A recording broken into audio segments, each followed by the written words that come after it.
তারপরে ওটিপিটা দিয়ে আপনি রিভিউ করে ওটাকে সাবমিট করে দেব।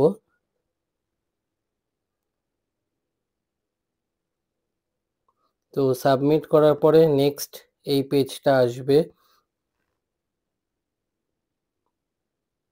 তো এই পেজটা ই সাইন অপশানে ক্লিক করে সাবমিট করব।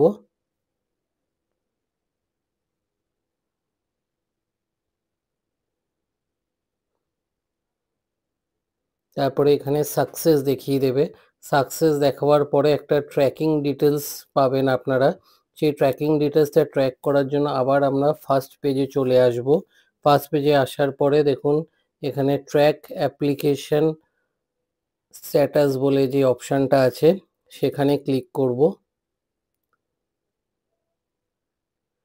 এবং তারপরে এটা সাবমিট করে দেব। তো এখানে দেখতে পাচ্ছেন কারেন্ট স্ট্যাটাস। তো এটা 2 থেকে 3 দিনের মধ্যে এটা আপডেট হয়ে যাবে।